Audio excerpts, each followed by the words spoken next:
6 out of 10 Republicans recommend FTR Radio to everyone they know. The other 4 are rhinos.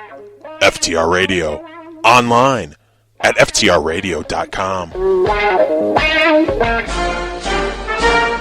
FTR Radio salutes some of the great Democrat presidents in the radio era.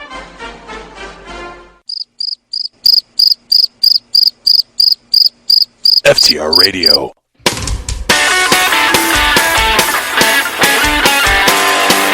You're listening to Liz and Taylor.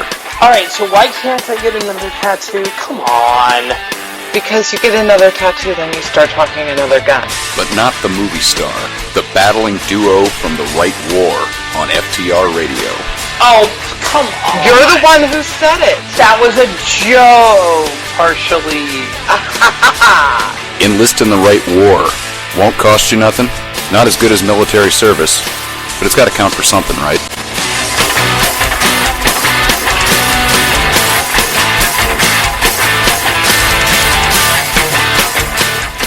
Good evening, folks. Thank you for listening to FTR Radio. I'm Liz Harrison, and this is The Right War, and yeah, Taylor's still gone. We are putting out a search party. We found out that he is, slumming on Facebook. He has turned to the dark side, the Zuckerberg land, and is avoiding the Twitter still. We gotta, and the last I've heard, he is posting cat pictures on a regular basis. Be afraid. Be very, very afraid. But in the meantime, I have someone here who has not been here for almost a year now. Matthew Hurt. Hey, how's it going? It's good to be on. And I guess we may have to pour one out for Taylor if he doesn't make it back into the FTR realm. Being gone from Twitter and from the show here, it's missing a big part of it. Oh yeah, I know. Yeah, he said he wanted to take a vacation. We all thought that meant, margaritas on the beach. No, it means slumming in Zuckerberg land and posting cat pictures. The downfall of our modern society is the amount and the sheer volume of cat pictures on the internet. I appreciate the cat pictures a lot more since right before we came on the air. I didn't mention it while we were talking before. But I did something really, really stupid. Number one, I looked at a link on TMZ. That was the first problem. Second problem, I looked for the hashtag that they had in there. Yeah, Kylie Jenner was that Walk of Flame challenge for president? No, this was the Kylie Jenner challenge. Oh, okay. Yeah, the fat lip deal. Yeah, I've seen a couple of things. I saw a man in the dress today. I don't know. It's been a long day, I think. Happy to have this Wednesday almost in the book. Yeah. Well, the Kylie Jenner thing was filed under stupid things teenagers do because stars do it, and unfortunately, some of them actually got hurt permanently. Yeah. So that's terrible. Yeah, it is, and I didn't see any signs of Kylie actually saying much of anything except that I'm not here for people to follow and do as I do or do as I say. And I'm like, oh God. To be a celebrity for nothing other than, well, what? Having money and a freaky father? Yeah, some people, stumble into it. Yeah. The accidental celebrity status. Yeah, the Paris Hilton effect. I give up. This is the end of Western civilization. But, you were, those people are weird, but you were talking to weird people in Washington.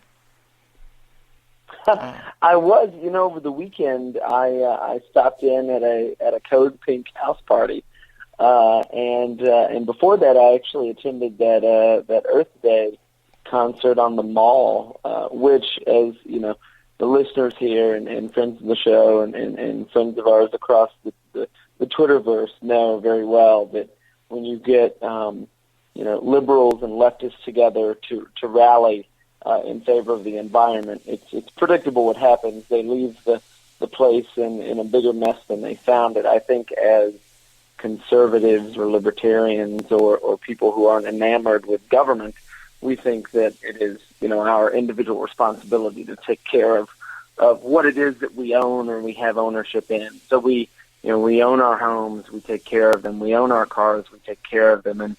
And the Tea Party rallies, from 2009 and 2010, when thousands of grassroots conservatives convened in front of Congress or at state capitals or county courthouses, they always left the place cleaner than they found it, and that's not the case with the left. The National Mall was trashed on Saturday and Sunday.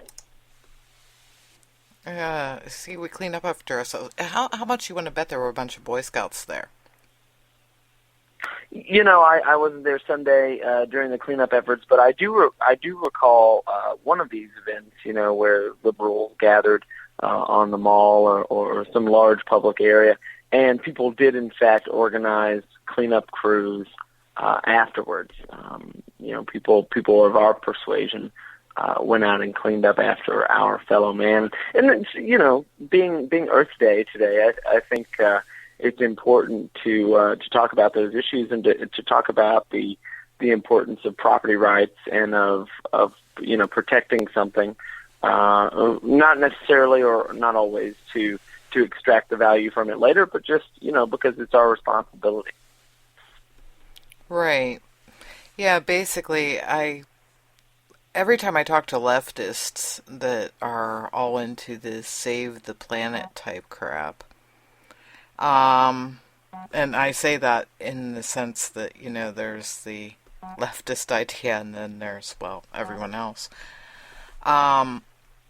They look at me like I'm crazy because I talk about going out camping and being really, really careful about trying to leave things exactly as I found them, with few exceptions. I know that there are people out there who would probably cringe and whatnot, but I'm a relatively responsible individual. There have been times when I've gone out into the woods and I've realized that, hey, wait a minute, somebody else either moved something and it's causing a problem to the environment, what have you, or nature itself is, screwing things up. So, we will be, by a creek or something like that and realize, oh, there's a fallen tree that isn't very big, but it's starting to catch things and it's going to cause flooding. So, we'll go and move that. And they're like, oh, but it fell that way and it's supposed to stay that way. No. There's a limit of leave no trace. There's a limit to that. The leave no trace thing is typically used in scouting, but it's also used by many campers and individuals that go out into the national parklands. And the logic there is that when you go out into the woods and into nature in general, you're not supposed to leave anything behind to indicate that human beings had been there. And when I think of people convening in the woods, I always think of that one video on YouTube of the leftist crying in the woods of North Carolina, crying about the rock which has such great life, and it really sort of makes my night. If I'm having a bad day, I'll just go on YouTube and search, leftist crying in the forest, and it's a good 2 minutes, I think, of just the most beautiful. I think the phrase is tears of unfathomable sadness. from South Park, and they are indeed, liberal tears are indeed yummy. So, but no, I agree. And the most capitalist, money earning sort of fantastic thing that relates to nature that I think of when I think of just taking care of what we have is the logging industry. And I think the left demonizes them. But, say logging company X in the beautiful Pacific Northwest goes and cuts down every single tree over the course of, 6 months or a year. Where is their financial incentive to not replace the trees they're cutting down? So it is in the evil capitalist best interest to restore the resources that they can and to foster future profits by taking care of stuff like that. Yeah, for a very long time, a lot of the logging industry was following a 5-to-1 standard. A random thing that one knows when one's husband works in the building supply industry. Yeah, for every tree cut down, they'd plant 5. Fantastic. Whenever possible. And that's, yeah. That's great for the environment and for the bottom line.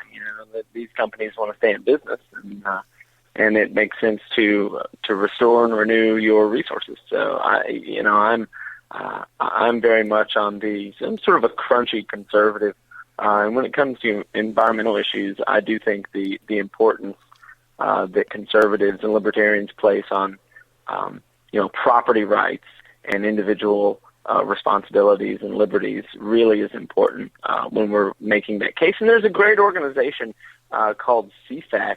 I think it's Conservatives for a Constructive Tomorrow, I believe is the acronym, or Committee for a Constructive Tomorrow. So they're a property rights, individual liberty-based environmentalist group that really does a lot of good work communicating those points to our people and then across the aisle. Right. And of course, a lot of the time you have the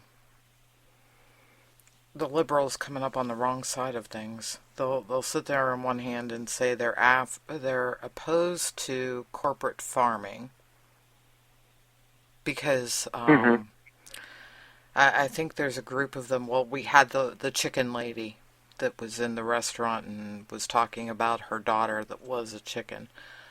I try not to figure that out. That's just scary. That's really out there. But yeah, that was a good laugh several months ago.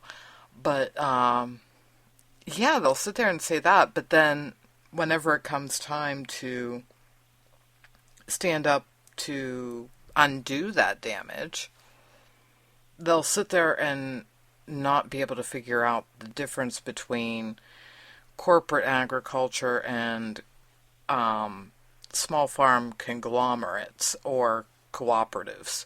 And I'm like, you got lost there somewhere. I say that in the dairy industry. We come across that periodically here in Pennsylvania because, well, we've got a lot of dairy farms. Good reason for that, because we have Hershey. Just saying, they take in a heck of a lot of milk there. Heck of a lot of milk. The Commonwealth of Pennsylvania probably uses more milk than just about anywhere else in the entire U.S. If we're not there, we're trying real hard, because we've got that. We've got we've got Turkey Hill, which does ice cream, and there's 4 or 5 other companies that are like Turkey Hill, not quite as big, doing the same darn thing. So we make a lot of chocolate and ice cream here in Pennsylvania. So that takes a lot of cows, it takes a lot of milk. We don't like corporate farming. We like cooperative or conglomerate farming, which is sort of kind of the same thing, but not really. What you'll have is 6 or 8 farms in one large area. Could be a 10, 20 mile radius. And they may be owned by all the same family, which would be a conglomerate, or it would be a cooperative among many family farms. But the bottom line is, none of them have anywhere near the number of cows as you will have in a single dairy farm that is owned by, say, Walmart.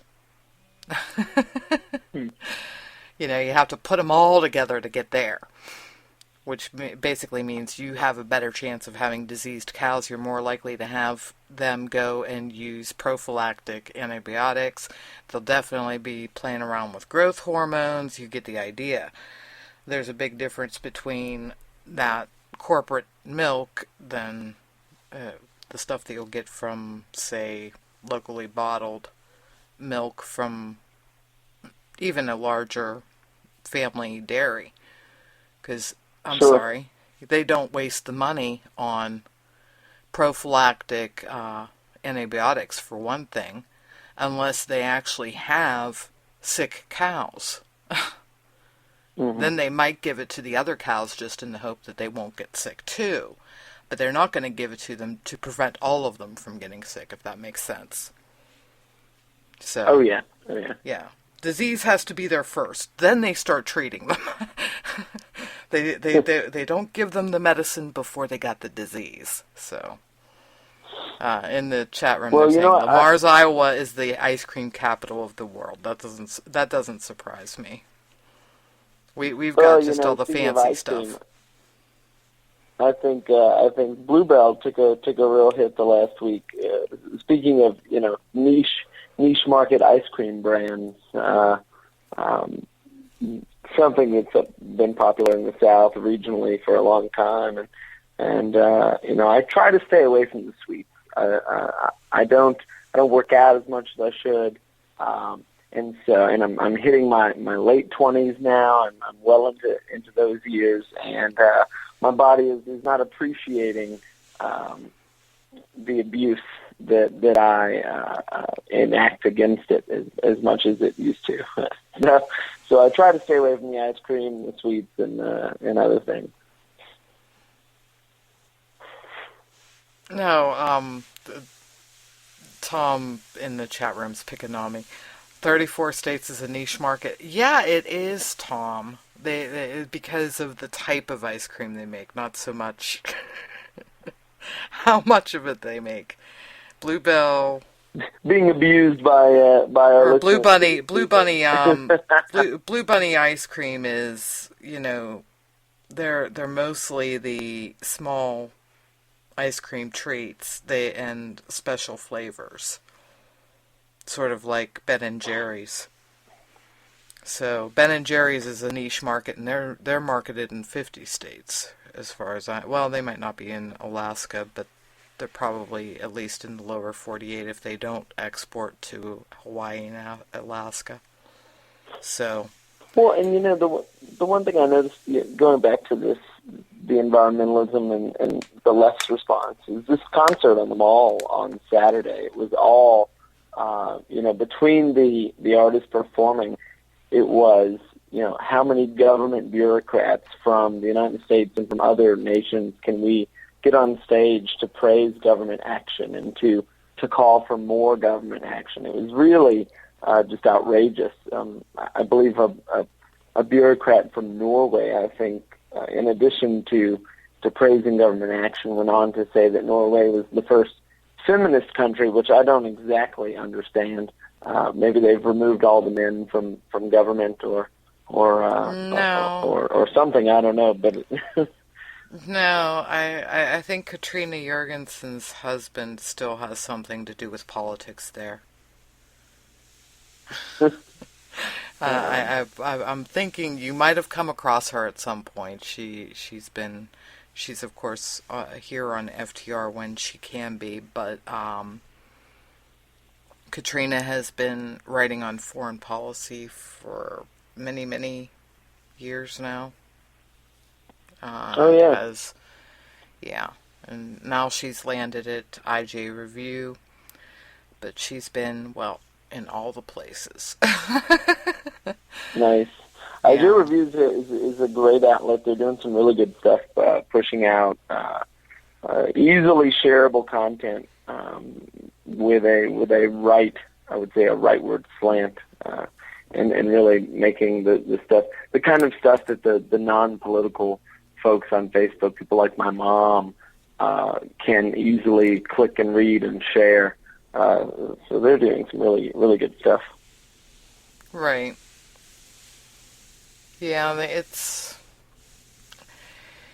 they're doing a good job. I'm hearing rumors that they're gonna start spreading their wings a little bit and diversify content. We'll have to see what happens.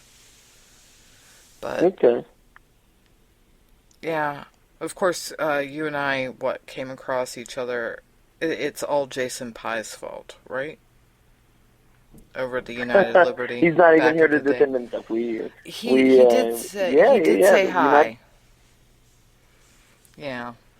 Yeah, he's doing some really good stuff over at FreedomWorks. I believe he's focused on the criminal justice system, which is really a fascinating thing lately. For the longest time, Democrats and liberals tried to own the issue and weren't really able to. And I think now conservatives and libertarians are saying there's where justice denied in these issues. There's something I shared today from Channel 4, the British news channel, about a man in Cincinnati who'd been, or three guys in Cincinnati who'd been in jail for 20 years, and it turns out they didn't commit the crime they were accused and convicted of. But yeah, so Jason is over at FreedomWorks working on those kind of issues. I think we've also got organizations like Generation Opportunity, which are talking about criminal justice reform, and really being able to own this issue from the right, to say, okay, we do need laws that make sense, and we also need to make sure that we're only putting the bad guys away. Right. Now, the thing that it's all Jason's fault. I ended up getting into more of the criminal justice reform, but of course, I had to go farther than him. I'm running around on the general standpoint. Legalize it all, but you gotta find the habit trail to stick it in, or okay. whatever you wanna call it. Colorado is the guinea pig for the marijuana. So we let them go and figure it out, and once they get the kinks out of how to do it, move on and have other states go and start doing it and try to avoid the mistakes they make and, go streamline into the this is what works category. Certainly. So, yeah, there's that, but I've been of the opinion for a while now, and I know a lot of people get angry with me, but especially since I usually attach to this the general statement, legalize it all and tax the ever-living hell out of it. And I know most people are opposed to the tax, but there's a reason why I'm saying that. It's because we have spent far too long going and dealing with these things with just paying out in putting people in jail, law enforcement expenditure, and blood lost. That's it. It's been a useless war. It doesn't stop. So I'm thinking, instead of going and getting into all sorts of other nastiness and trying to figure out a way for the government to go and get anything out of it, I'm going to go and take the Johnstown flood attitude on it. And here in Pennsylvania, that means we pay more taxes on our liquor because Johnstown had a flood many, many years ago. Of course, the tax never went away. Mm-hmm. What they spend it on now, I'm not sure. I think part of it goes to the roads, part of it goes to whatever is missing in the general fund.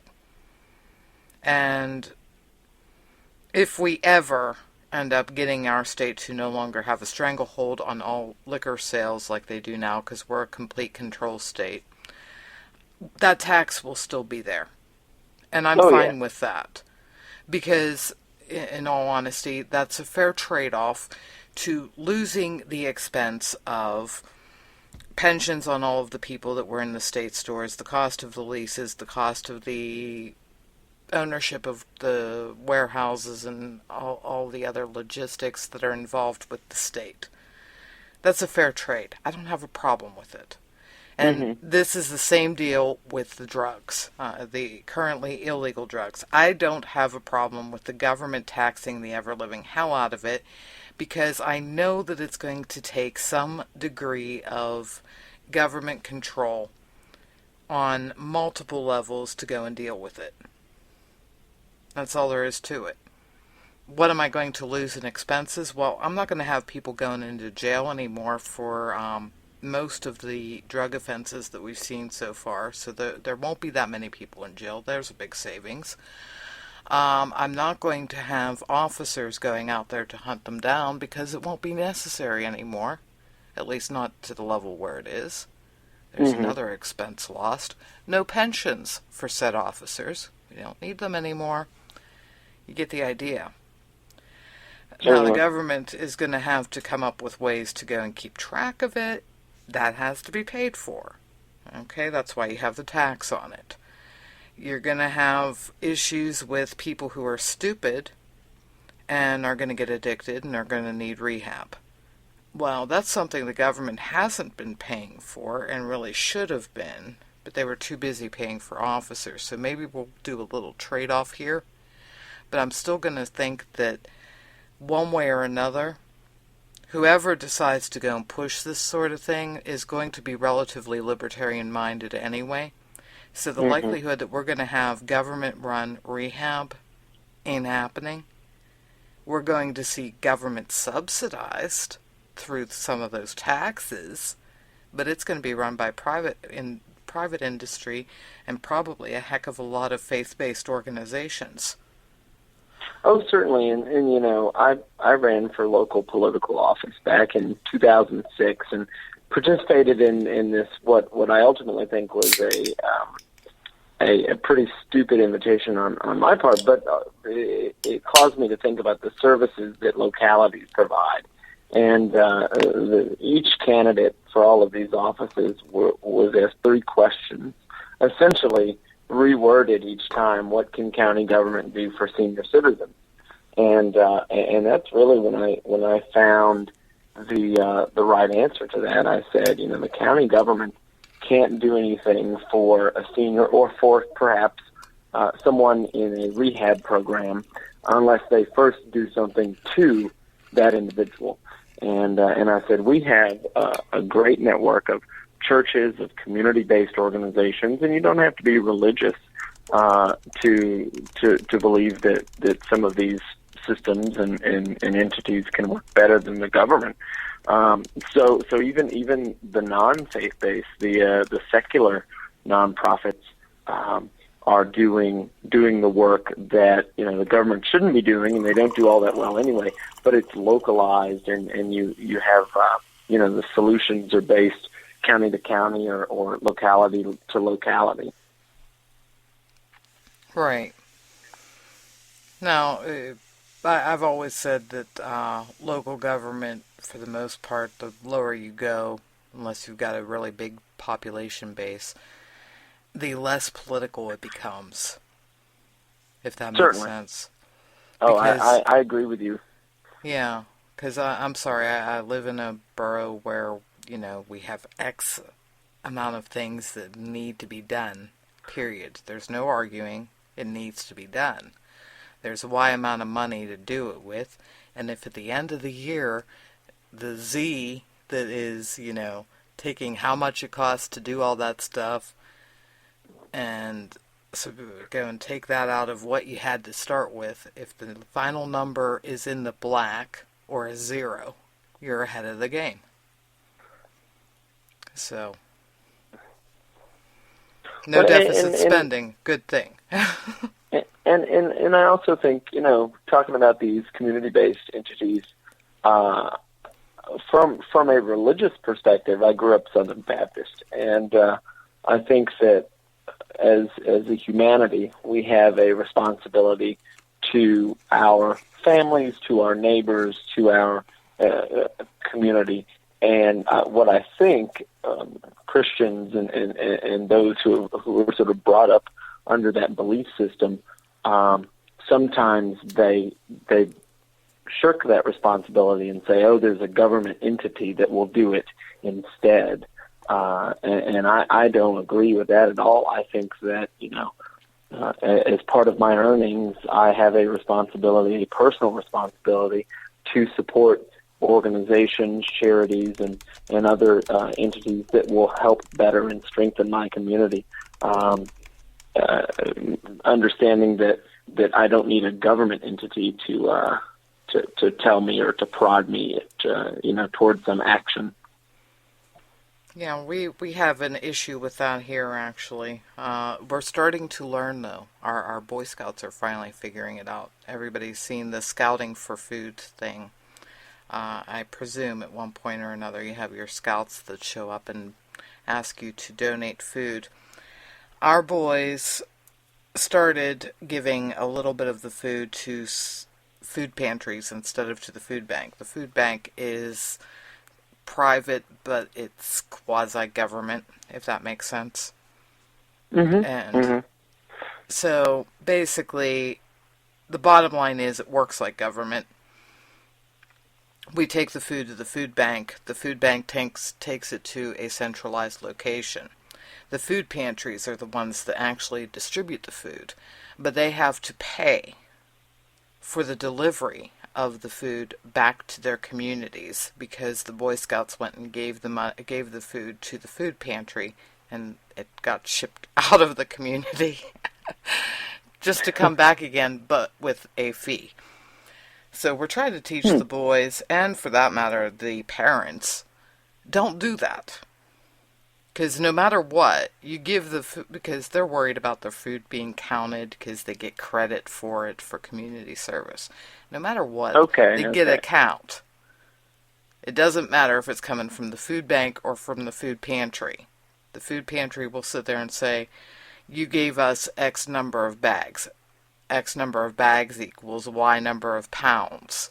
And this is a rounded off number that is determined by the food bank and the powers that be in this little system of collecting food.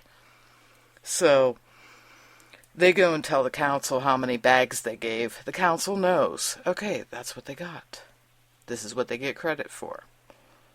So it doesn't matter where the number comes from, whether it's from the food pantry or food banks, so they may as well give it to the food pantry and save the food pantry the money of getting the food bank to bring the food right back to the community anyway. Oh yeah. Of course, the food bank gets upset because they're like, but wait, we need to have a purpose. No. Your purpose is to take, the remainders when we have 18-wheelers that wreck. They take the remainder cases. They take donations by large corporations like Walmart, who will give them pallets upon pallets of canned goods and boxed foods. So, and of course, they still take the USDA government cheese and eggs and all that fun stuff. Fresh veggies. That stuff.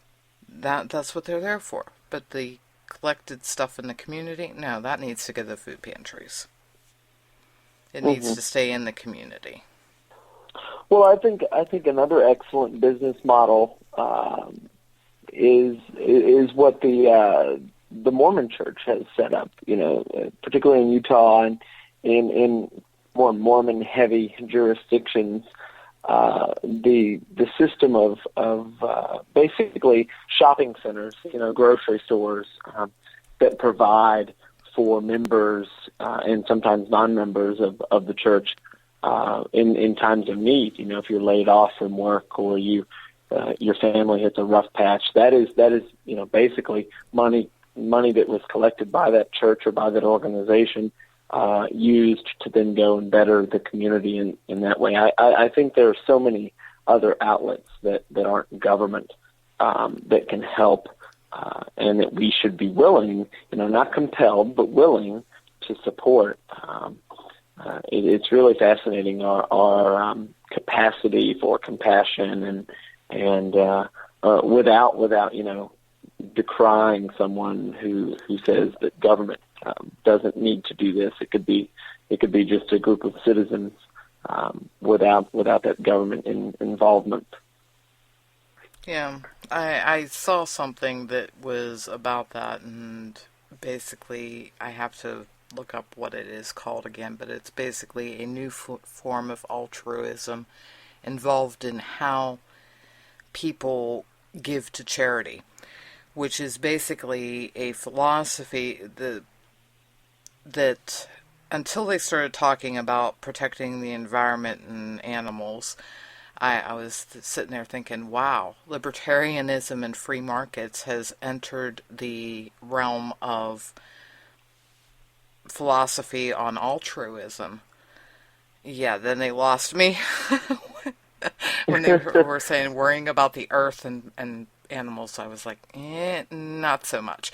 But they had really great ideas on the concept of getting people to truly examine the return on investment when it comes to their charitable donations. Mm-hmm. Unfortunately, groups like at least I suspect, I'm trying to remember the name of it because I could see the picture, the soldier carrying another soldier, Wounded Warriors, I believe it is. Okay. I think they might suffer. Okay. Because supposedly they don't have a big return on investment. Supposedly they're a very top-heavy organization. I saw a lot of reports about it, but I never really delved into their IRS paperwork. I haven't been into anybody's filings for that in God knows how long. But, yeah, teaching people how to use GuideStar to look at the financial reports that nonprofits are required to file with the IRS to see exactly how much money they take in and how much money they actually spend on their actual mission as opposed to administration. And there are sites like Charity Navigator and others that allow people to understand how much an organization is spending on, administrative costs and overhead, as opposed to actually putting money toward the charity that, they claim to support. Right. Yeah, like the whole general rule that I believe the Salvation Army is still, and Goodwill are still better than Red Cross. And definitely better than United Way. And I hate saying United that. Way. I always remember the United Way campaign back home, and how much digging into that, how much actually went toward the actual organizations that it supported, and how little it was, as I recall. Yeah, it annoys me because my own son is in a Boy Scout troop that our district and our council is relatively reliant on United Way money, which is a really sad statement, by the way, because it isn't that much. Let's just put it this way. We'd lose a few people in the council office if we didn't have that. So it annoys me because I realize how much money the United Way is wasting elsewhere. And realize, okay, we're cash strapped. And we have a campground that is, falling into disrepair. Our troop doesn't use it. They go to another council camp. And I'm thinking, yeah, this is not right. This is not right on so many levels. Because the work that would need to be done to our scout camp to really modernize it properly and make it competitive with other Boy Scout camps, let alone anything else. We're probably looking at least $5 to $7 million. And Wow. and it's a land grant camp to begin with. So it's sort of stuck smack dab in the middle of state park land. And it was a land grant that somebody had owned it, and it is named after that family to this day, but that family's money has essentially disappeared. So, Oh, wow. yeah, it's depressing, because I know that the money is there. In theory, we could theoretically get it out of the United Way if they weren't spending it on other things. But Yeah, and you know, to sort of bring it around to the entities like the Boy Scouts, you know, things, community and civic organizations where it's really there's a book that I always think about. I read in college called Bowling Alone, Robert Putnam, basically about the collapse of the in the 50s and 60s. We had like bowling leagues where people would go and associate with other members of the community, and that is sort of how the bonds were established.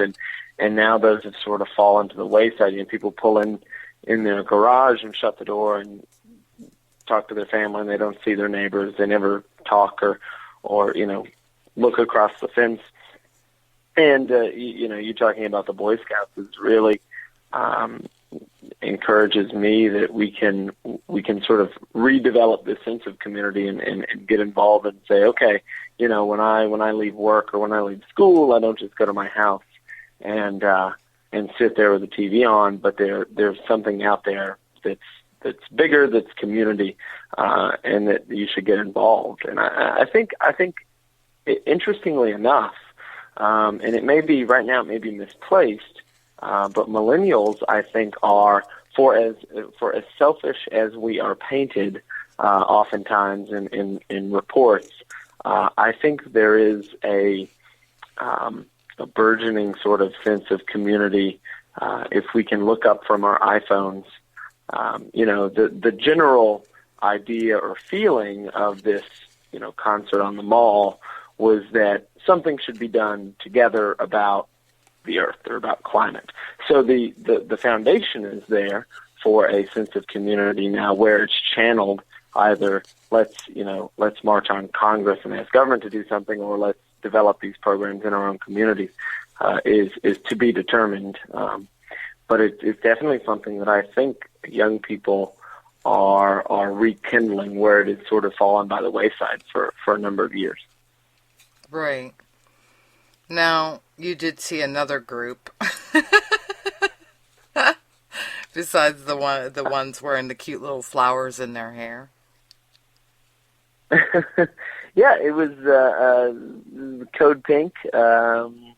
Some organizers, you know, the guys you see getting hauled out of committee meetings on C-SPAN generally.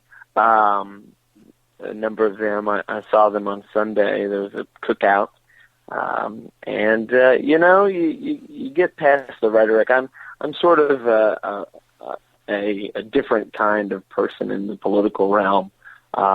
You know, I watch MSNBC, I listen to NPR, and I affiliate with liberals and Democrats, and just to, you know, understand the other side. I think, you know, if we understand where someone with whom we disagree is coming from, then we can one, dismantle their terrible argument better, but also be more civil about it. So yeah, I spent a considerable bit of my weekend with the Code Pink folk. We really had pretty reasoned discussions about 2016, and you know, they're not as excited about Hillary Clinton as the establishment left is, and it appears they want someone else, but I don't know if they are going to have an opportunity to vote for their ideological liberal.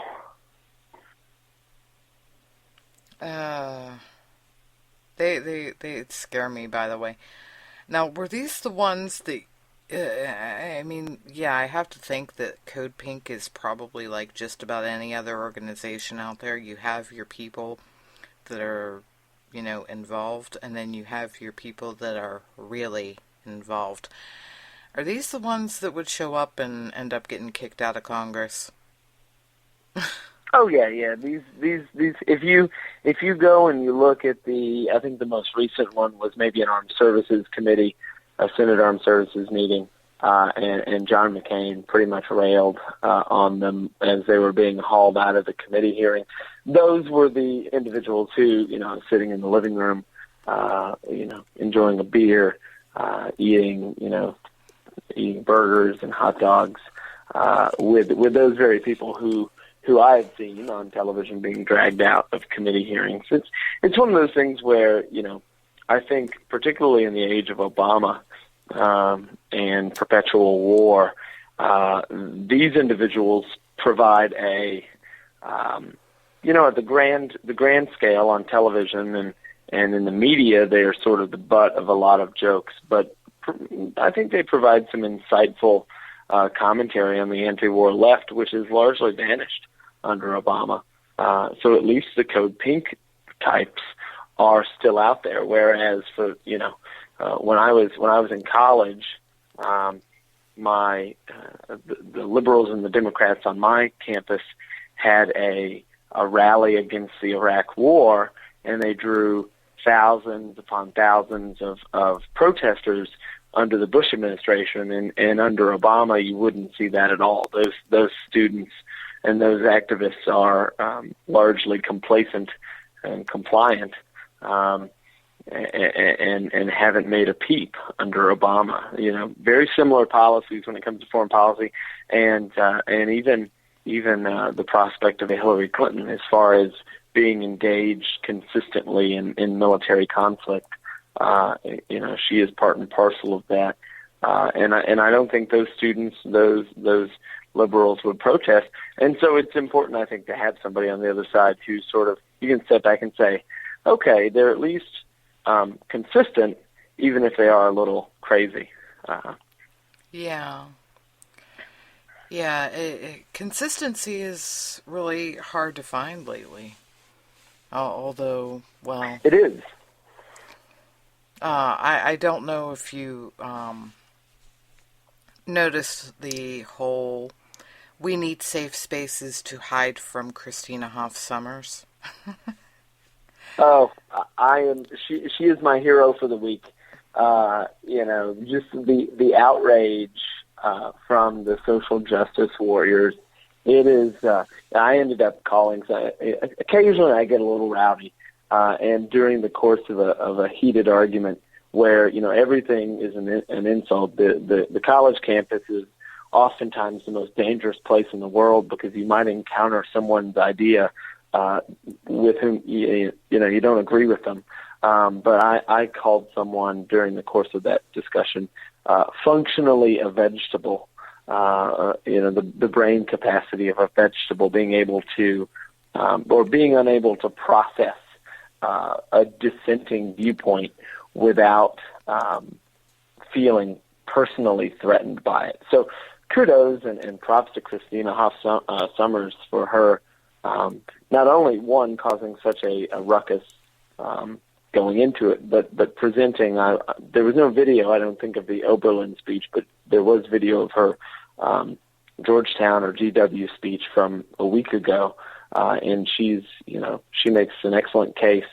And it's fascinating to me that people are unable to at least hear an opposing viewpoint out before disagreeing with it.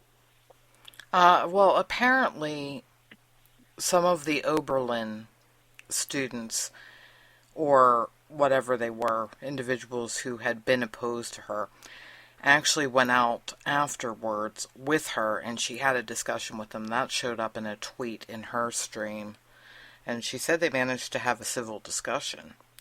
So there's a sign of hope there. But what really scared me was Campus Reform. They quoted her as saying, or I think it was Campus Reform, had quoted her as saying that their actions were cult-like and that they were in desperate need of deprogramming. And they had video there of the alternate activity, which looked like it was being run by two rather masculine-looking women, which in my younger days I probably would have called something else entirely. But I'm going to be politically correct now, if only because I know it only exacerbates the situation. You know, there's no point to... We all know that the elephant is in the room. We know what we want to call her. But does it really serve any purpose other than to tick her off? I mean, I can't really say anything because my family's weird. Everybody who listens knows this, but I have a couple aunts that are named for men. One is Aunt Pete, and then I have another one named Aunt Bud. And they were named this because they were relatively masculine. One ran a farm, the other one built her own house. And when I say that, I mean literally. Oh, wow. Yeah. So our family, a lot of stonemasons in the family. She learned the trade. She built her house. And then we had an Uncle Kate, who I never met. He had apparently been an accountant, and he used to go out and get manicures. So they called him Uncle Kate. But I started being called Aunt Chuck. Because the Aunt Pete, who ran the farm, I used to go out there, and I would be the one who would go out on the horse and go and check on the oil well that it was on the back end of the property. We didn't own it, but we were given a stipend for babysitting it. Okay. So I'd have to go out on the horse and take a shotgun loaded with salt shot. Just in case I come across anyone. You know, you've all heard the old-fashioned thing. I'm going to put some rock salt in your rear. Yeah, been there, done that. Sad but true. But yeah, we'd have to do that, and there would be people who would go out there and try to mess with it. What they would do with crude oil, I couldn't tell you. I knew what we did, because you go out there with mason jars and collect runoff, and would use it to clean the farm implements, because it would keep them from rusting. Plus, it would, because has so much grit in it, it would sharpen the blades. So it would be like you were putting it on a whetstone and oiling the blade at the same time. So that always worked for us.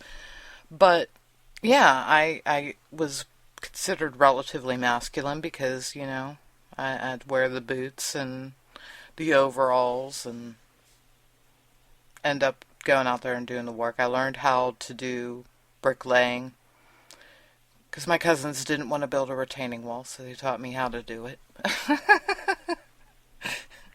Stupid stuff. So, well, what are you going to do? So the little cousins started calling me Aunt Chuck, so I can't say anything against these girls. I can't. Because I sort of kind of was there. For a different reason, but still. I mean, that's fairly masculine work. And I'll tell you one thing. There were more than a few people who would think that I was a guy until I turned around. So. Well, you know, it's the whole... I can't wrap my brain around. It's fairly dangerous. You know, Campus Reform does a really good job of exposing the sort of liberal lunacy.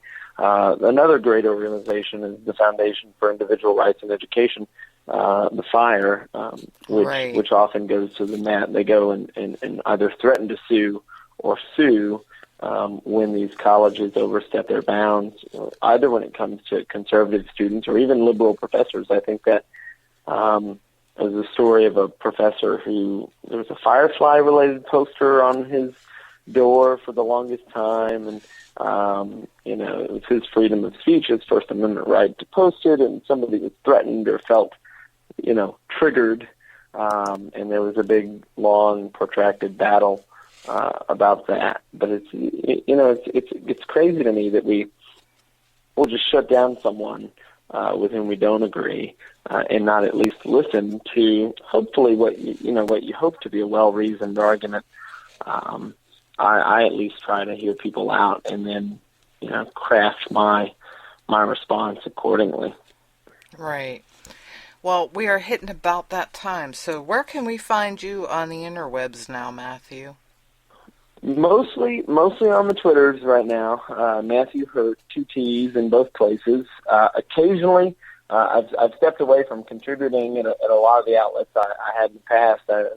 New job opportunities, and it's keeping me pretty busy. But previously found at United Liberty, still got an active account there. Plan on posting in the future, and then occasionally pop up other places, Reason, Hit and Run, and a few others. But mostly on the Twitter.